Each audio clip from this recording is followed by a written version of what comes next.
आप सभी को सादर नमन। आइए सुनते हैं एक भोजपुरी गीत।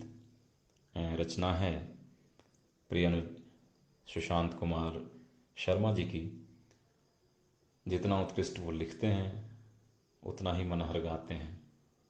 मैं एक कोशिश करता हूँ। तोहरा जाए के तो होई, तोहरा जाए के तो होई, बिहान जइहा जैसे निदिया में जाला, परान जइहा जैसे निदिया में जाला, परान जइहा जैसे निदिया में जाला।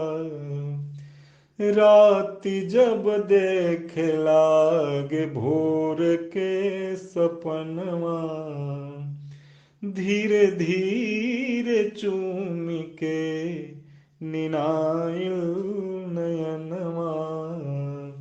राति जब देखे लागे भोर के सपनवा, धीरे धीरे चूमी के निनाइल नयनवा। फेरू आवे खातिर हो, फेरू आवे खातिर चली जाला चान जइहा जैसे निदिया में जाला, परान जइहा जैसे निदिया में जाला। गोकुला नगरिया से तुलसी के वन से, जसोदा के छाती से, राधिका का मन से। गोकुला नगरिया से तुलसी के वन से, जसोदा के छाती से, राधिका के मन से। जैसे बिसरल न हो, जैसे बिसरल न बंसी के तान जइहा जैसे निदिया में जाला, परान जइहा जैसे निदिया में जाला। घौआ प्रीतिया के छतिया के छाला, चले के कहेला जब टभकी पिराला। घौआ प्रीतिया के छतिया के छाला, चले के कहेला जब टभकी पिराला। जैसे जाते जानते हो,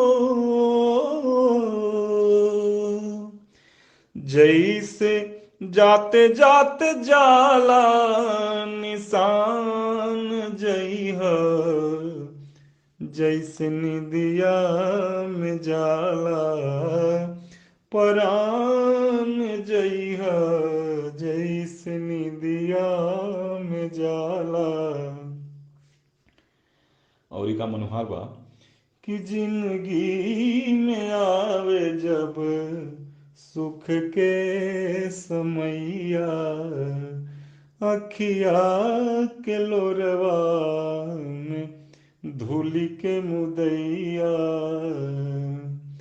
जिंदगी में आवे जब सुख के समैया, अखिया के लोरवा में घुली के मुदैया। जैसे बही जाला हो,